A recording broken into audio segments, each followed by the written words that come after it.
Enquanto as suas vazias, com suas frescas e firmes dimensões, aqui está minha ternura para então. A conheceis, não tem outra bandeira. É com o último verso do poema O Povo Vitorioso de Pablo Neruda que iniciamos o primeiro episódio do podcast Ato e Fato, que nos lembra que soberania não é só sobre fronteiras e exércitos, mas se revela também na nossa capacidade como povo de ocupar o seu espaço no mundo com soberania, dignidade e firmeza. Comecemos com a lembrança de que a verdadeira bandeira que nós temos que levantar como povo é a nossa vitalidade e potência. É essa bandeira que é feita de resistência e é a essência da identidade latino-americana. Esse podcast, um projeto idealizado e executado pelo Centro Acadêmico 22 de Agosto, Gestão Alvorecer, nasce com o objetivo de pensar o direito não apenas como um conjunto de normas, mas como prática social interpolada por disputas políticas, econômicas e culturais. Neste episódio, nós vamos discutir o que é falar de soberania nacional no século XXI. O Brasil é de fato soberano ou permanece refém das decisões externas que moldam sua economia, seu direito e sua política? Vamos refletir sobre o impacto do neoliberalismo, a crise democrática e o poder das universidades e juristas na reconstrução de um projeto nacional comprometido com o interesse público. Bom, a escolha do tema não poderia ser outra. Na verdade, a gente compreende aqui, e é isso que nos traz aqui nesse momento, que o Brasil e a formação social brasileira se dá sob o signo da dependência. E hoje em dia não é diferente. O Brasil é profundamente influenciado, na verdade, por interesses que vêm de fora e não os interesses nacionais. Discutir hoje, frente à investida do imperialismo, à dependência, ao subdesenvolvimento, e discutir a soberania e a defesa da soberania nacional é essencial. A gente queria, antes de começar e de fato apresentar o nosso convidado, fazer, isso vai ser uma coisa já que vai se tornar tradicional aqui no nosso podcast Ato e Fato, a gente queria fazer a recomendação de um livro. E também não poderia ser outro. Na verdade, uma das maiores inspirações da gestão Alvorecer e do Centro Acadêmico 22 de Agosto, e não é à toa, na verdade, é um grande nome da história do Brasil, chamado Darcy Ribeiro. Darcy Ribeiro foi um antropólogo, um sociólogo, um nome importante do pensamento social brasileiro, um intérprete do Brasil, acima de tudo, e a gente queria trazer aqui ele, na verdade, mais do que tudo isso, como um nacionalista, alguém que pensou e dedicou sua vida ao Brasil. E o livro O Povo Brasileiro, A Formação e o Sentido do Brasil deve ser o principal livro da sua obra, mas não só isso, o principal livro para a gente pensar uma interpretação digna do nosso país e do povo brasileiro. Para nos esclarecer nessa conversa, recebemos hoje o professor Pietro Alarcon, que é mestre e doutor em Direito pela Pontifícia Universidade Católica de São Paulo e ministra as aulas no ramo do Direito Público na mesma. É referência no estudo do constitucionalismo latino-americano, cuja obra busca recolocar o direito a serviço da emancipação dos povos. Professor, é uma honra recebê-lo. E a primeira pergunta é: o que é falar de soberania hoje? Bem, em primeiro lugar, muito obrigado ao Centro Acadêmico, à Gestão Alvorecer, a Gestão Alvorecer. E é uma honra estar aqui na sala Darcy Ribeiro, conversando sobre temas tão importantes, tão interessantes, né? Que realmente concitam a atenção não somente dos brasileiros e brasileiras, mas a escala universal. Eu acho que a gestão Alvorecer está de parabéns, porque são iniciativas como esta que devem ser desenvolvidas dentro de uma universidade. Ou seja, a universidade como um centro de pensamento, e especialmente de pensamento crítico, ainda que a expressão pensamento crítico possa, em princípio, parecer talvez pleonástica, porque a rigor todo pensamento deveria ser crítico. A verdade é que, por pensamento crítico, nós estamos falando de um tipo peculiar de pensamento que se dirige não apenas a fazer diagnósticos ou a ter uma espécie de visão que contempla a realidade, mas também um pensamento que interpreta para poder transformar essa realidade, conforme um conjunto de valores e um conjunto de finalidades que são essenciais dentro de um processo civilizatório muito sadio. Valores como a preservação da vida, da paz, da segurança, das liberdades, dos direitos fundamentais, da dignidade humana a partir da satisfação plena das necessidades sociais. Todas estas questões merecem uma reflexão em momentos em que todas elas estão sendo bastante ameaçadas, não somente no Brasil, mas a níveis globais. Então, iniciativas como esta do Centro Acadêmico da Gestão Alvorecer e iniciativas como a de estar em uma sala, nesta sala, a Sala Darcy Ribeiro, que homenageia uma das personalidades do pensamento crítico, científico latino-americano, é para nós algo extremamente reconfortante e emotivo de muita alegria. Portanto, eu gostaria, sendo este primeiro podcast, de destacar essa questão, essa iniciativa, como uma iniciativa não somente necessária, mas imprescindível dentro do campus de uma universidade.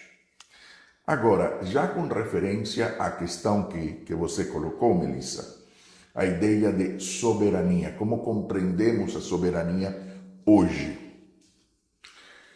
Tem várias questões que podem ser ditas a respeito. Eu vou me circunscrever, em primeiro lugar, ao Brasil, para posteriormente dar uma dimensão talvez um pouco mais global.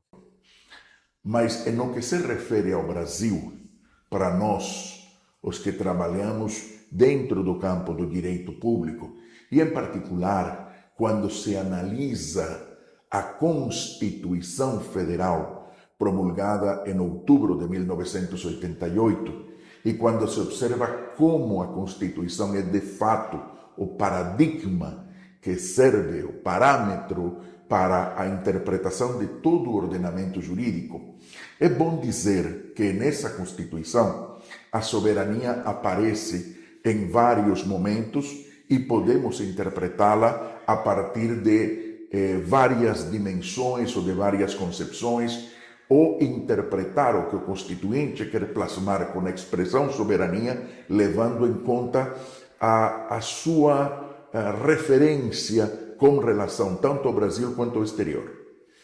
Então, por exemplo, se nós já estamos com a Constituição Federal aberta, podemos enxergar que o Estado democrático de direito brasileiro, esse Estado que tem sido tão desafiado e tão ameaçado, ele tem como fundamento de existência, a República Federativa do Brasil tem como fundamento de existência a soberania. A soberania é o primeiro fundamento existencial deste Estado. Isso está plasmado pelo Constituinte de maneira muito clara no artigo 1º, inciso 1º da Constituição. Dizer, o fundamento existencial do Brasil é precisamente a sua soberania. E a partir daí, nós podemos encontrar pelo menos 2, 3 dimensões desse conceito no que se refere ao Brasil, olhando para o Brasil, mas também olhando para o mundo. Então, olhando para o Brasil, o parágrafo único do artigo 1º da Constituição é muito claro. Todo o poder, a titularidade do poder é do povo brasileiro. Esse povo brasileiro também descrito por Darcy Ribeiro em uma obra que leva exatamente esse nome, o povo brasileiro. E quando se diz o povo brasileiro, se refere a uma imensa quantidade de seres humanos localizados neste território que estão, de alguma forma, comprometidos com a construção de um ordenamento jurídico, de uma cultura política fundada no respeito pela vida e no respeito pela dignidade das pessoas.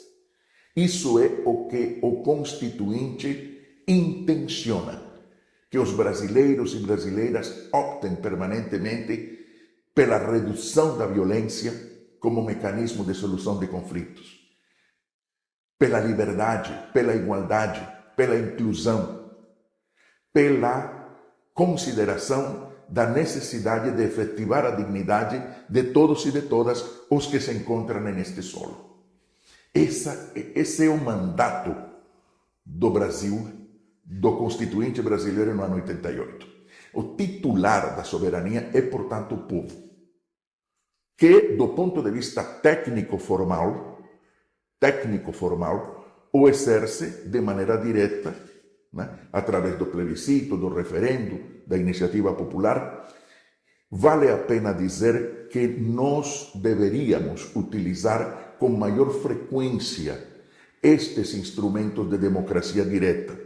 Há questões que merecem ser, de alguma forma, consultadas com o povo, para que o povo tenha a possibilidade de deliberar, de participar. Para isso é preciso estabelecer uma espécie de processo pedagógico que permita que as pessoas tenham uma reflexão sobre grandes desafios brasileiros na contemporaneidade.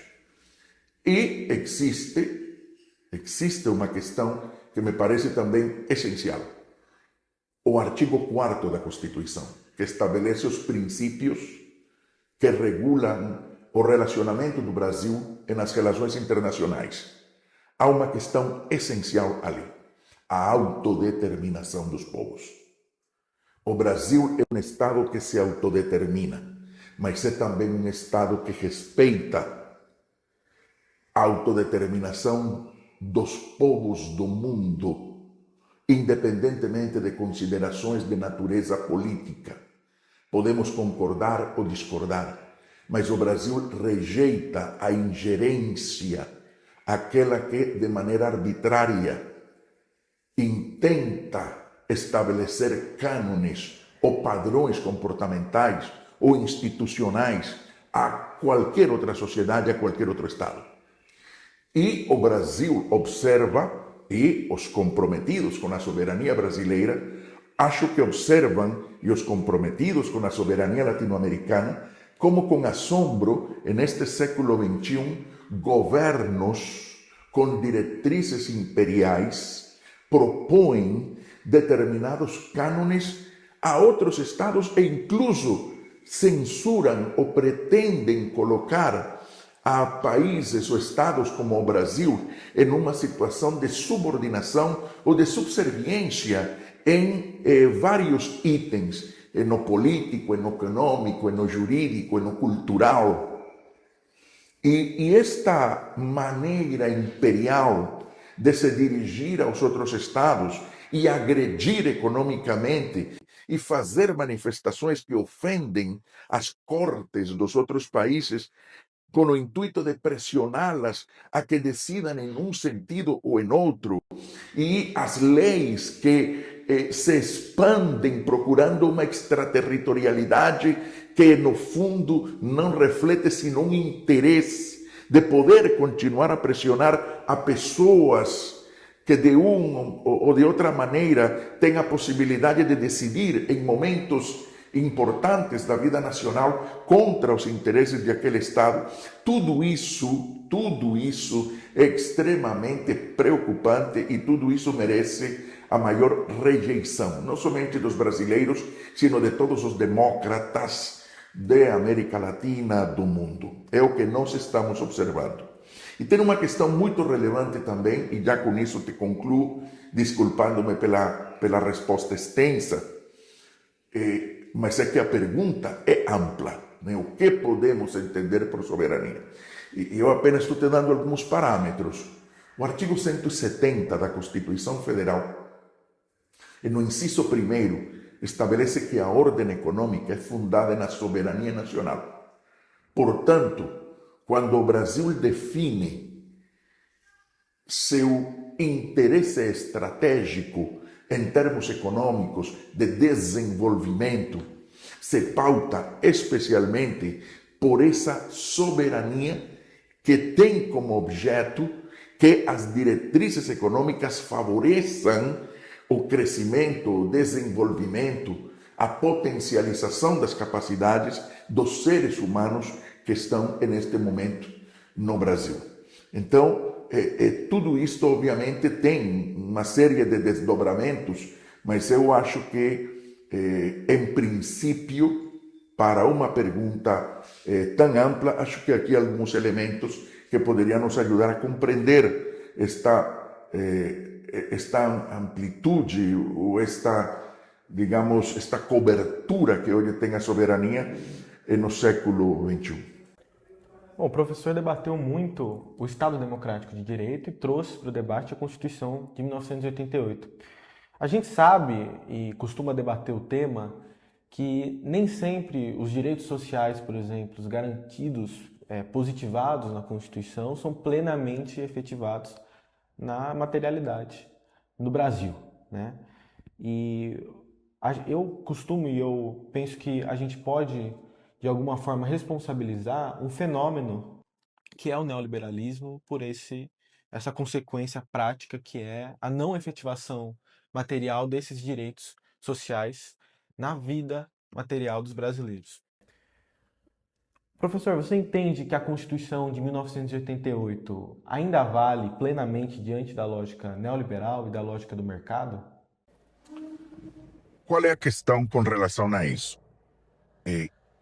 A Constituição de 88, na sua redação original, ela tinha uma série de categorias desafiadoras desse modelo neoliberal. O modelo neoliberal, como proposta econômica, que foi elaborada por Hayek, que foi elaborada e trabalhada pela Escola de Chicago, testada no Chile, testada na Inglaterra, e que é fundamentalmente duas questões. Em primeiro lugar, reduzir o tamanho do Estado para que ele não consiga resolver os problemas sociais aos quais se comprometeu a partir da conformação em função da luta social do chamado estado de bem-estar. Há quem ache que o estado de bem-estar surgiu do nada, surgiu de uma invenção de 3 ou 4, ou que constitui uma concessão ou algo gratuito que aparece na história como uma espécie de algo concedido pelas classes dominantes, pelas elites do mundo. Não. O estado de bem-estar é um estado que é o resultado da síntese de uma luta social.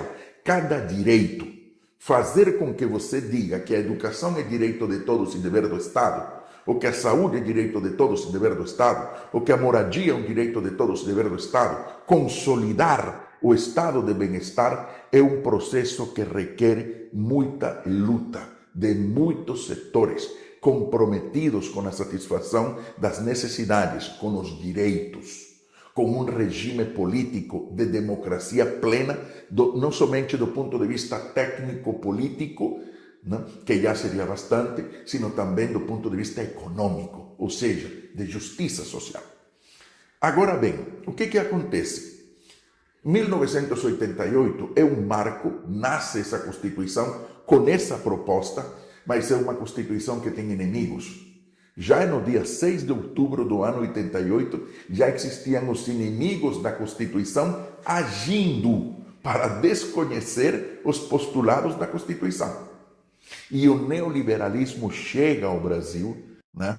Chega ao Brasil e a primeira questão que se coloca é precisamente essa, a redução do papel do Estado para abrir espaço às privatizações, é dizer, a um modelo de condução econômica que tem como fundamento a satisfação das necessidades primárias das pessoas a partir da inversão privada. O que acontece? A lógica do estado de bem-estar e a lógica de um estado, quando trabalha em função desse povo ao qual lhe serve de sustento, é a lógica de satisfação do interesse geral, do interesse coletivo, do interesse público. O conceito de interesse público dentro do campo do direito público é fundamental. Quando você transfere essa responsabilidade de satisfação das carências humanas ao privado, o interesse que se coloca é um interesse completamente contraposto, porque o investimento dentro da lógica do capital requer o lucro, o ganho. A lógica do ganho na prática começa a se sobrepor à lógica de satisfação das carências humanas. Eu vou te colocar um exemplo muito concreto de neoliberalismo selvagem. Neoliberalismo selvagem. A vida é um processo. O processo vital. A vida é um processo, não é um fato. Do ponto de vista jurídico, a vida é um processo. E o processo vital compreende várias fases. A fase em que a pessoa é criança, que a pessoa é adolescente, que a pessoa é adulta, que a pessoa é idosa. E no Brasil existe o SUS, o Sistema Único de Saúde. Independentemente de que você seja criança, adolescente, adulto, idoso ou idosa, você tem no SUS a garantia de atendimento. É preciso reforçar o SUS. É preciso dar-lhe maior musculatura. É preciso financiar o SUS. Fazer com que funcione. É fundamental. E é um grande exemplo para o mundo de funcionamento de um sistema de saúde. Agora bem, peguemos um plano de saúde. Quando você diz processo vital, o processo vital tem algumas fases onde a pessoa é mais vulnerável. Coloquemos os idosos. Os idosos são mais vulneráveis em função de que, naturalmente, o desgaste biológico vai conduzindo a determinadas doenças. Se o prestígio é o do direito à saúde, o plano de saúde, para poder satisfazer as necessidades humanas, deveria ser muito mais barato na medida em que biologicamente você precisará mais dele. Entretanto, a lógica do plano de saúde, em que entre mais você precisa do plano de saúde, porque você envelhece, mais caro fica. Porque o plano de saúde não está interessado em resolver teu problema, está interessado em que você pague para que o problema seja resolvido. E no Estado, a ideia é resolver o problema. Se você vai, por exemplo, ao Hospital das Clínicas, não será pelo fato de que alguém pague no imposto de renda muito mais que aquele que acabou de chegar e não tem o mesmo tipo de declaração, que você será atendido primeiro.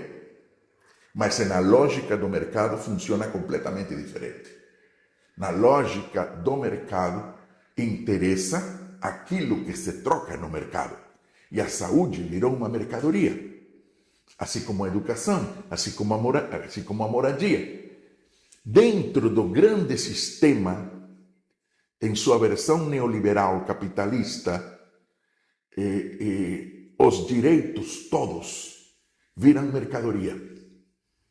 E tem um professor, agora me lembrei, um professor que nos dizia o seguinte, numa conferência, e todos dávamos risada.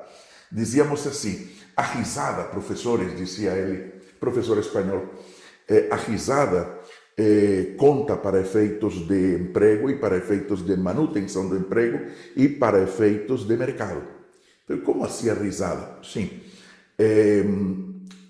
no McDonald's, no mundo, você tem que atender as pessoas sorrindo. Se você não atende as pessoas sorrindo, e em muitos outros lugares, em muitas outras questões, se uma pessoa chega e você não atende sorrindo, você está por fora do mercado. Ou seja, o sorriso teu tem um valor. Todos os nossos gestos têm um valor. Que digo valor? Todos têm um preço. E existe uma diferença grande entre valor e preço. O sorriso para nós tem um valor, mas dentro do mercado um sorriso tem preço. E assim por diante. O que podemos esperar de uma sociedade na qual o sorriso tem preço?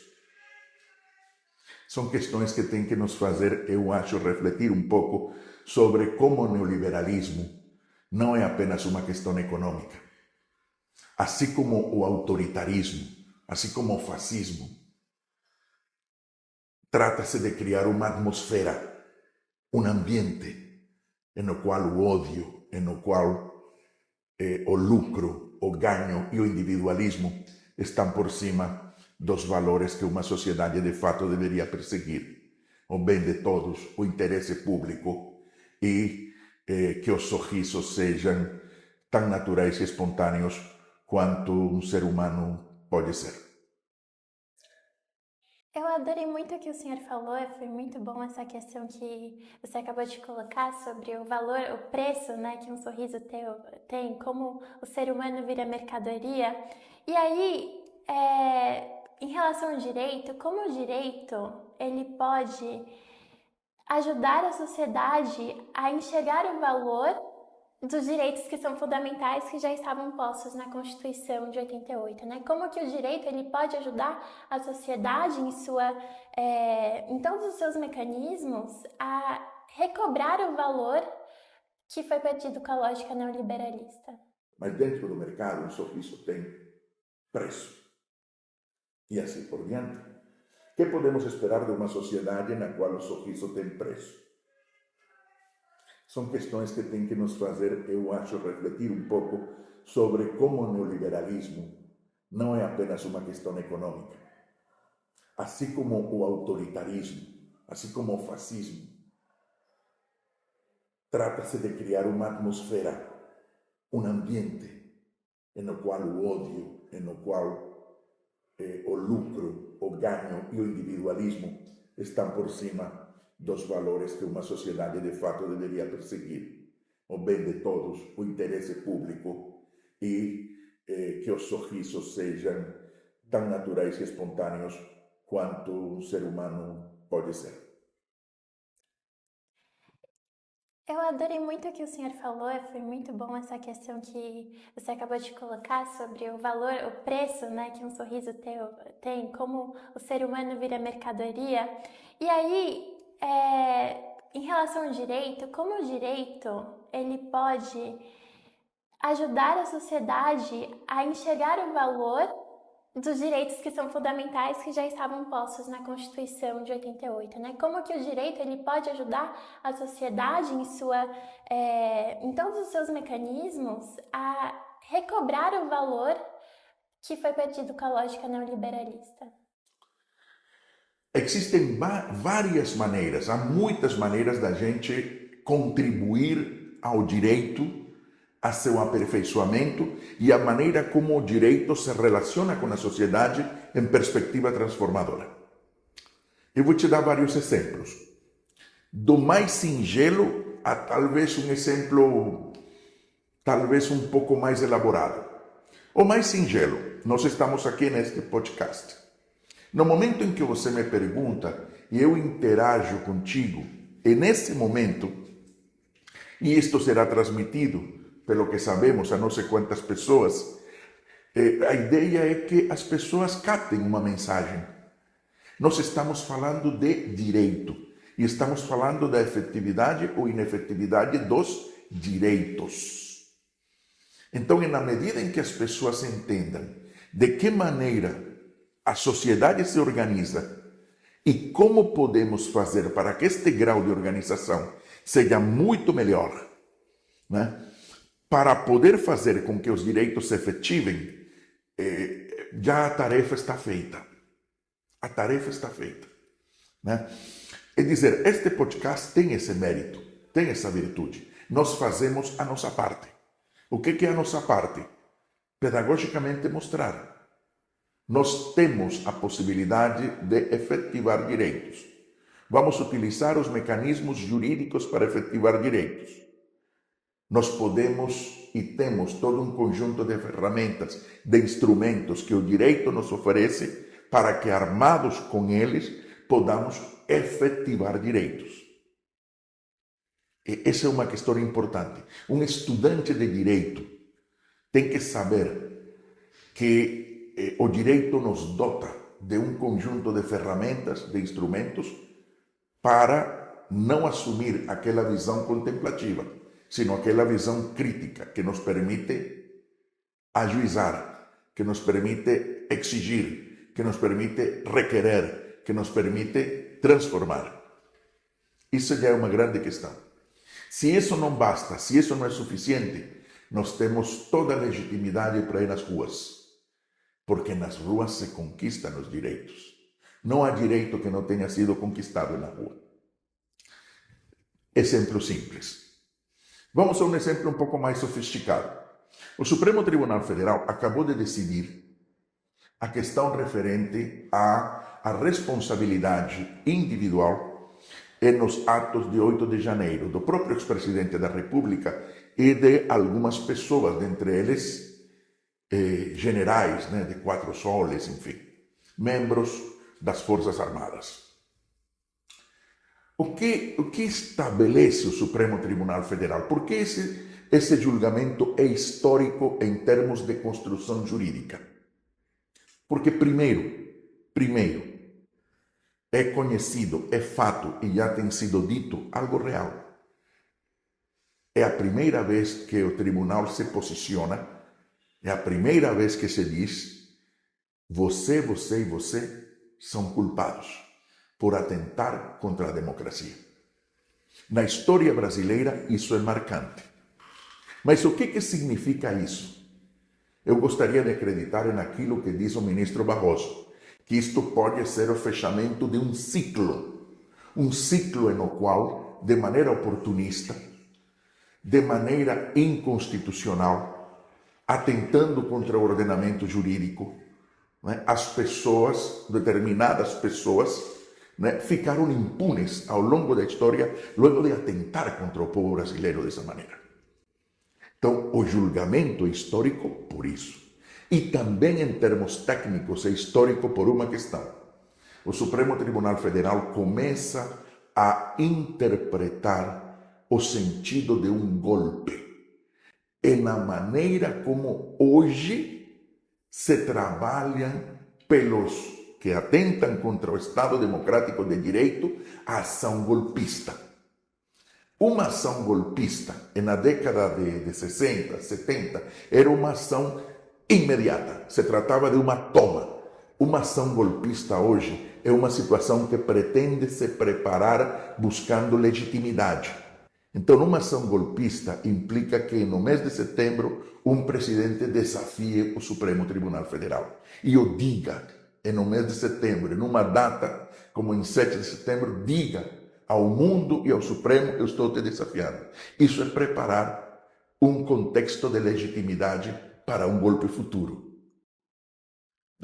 Quando você observa o percurso da atuação, é aquilo que em direito se denomina intercriminis, ou seja, o itinerário criminoso daqueles que estiveram comprometidos com os atos do dia 8, né, você observará que existe a ideia de ir procurando legitimidade através de redes sociais, procurando opinião pública, chamando a gente para a nostalgia do 64, do AI-5, no intuito de ir gerando em algum momento a possibilidade do golpe. Esse golpe falhou por incompetência, não por falta de intenção. É por incompetência mesmo. Então, o que você tem ali? Você tem uma interpretação do Supremo hoje na ideia de tudo isto faz parte de um cenário golpista. E a linha de defesa é uma linha de defesa que tenta dizer: você não pode trabalhar com um golpe a partir de tentativas com relação a isto e a isto. Né? Nós não estamos diante de modalidades de golpes clássicos. Nós estamos diante de guerras híbridas, diante de guerra cultural, diante de golpes híbridos.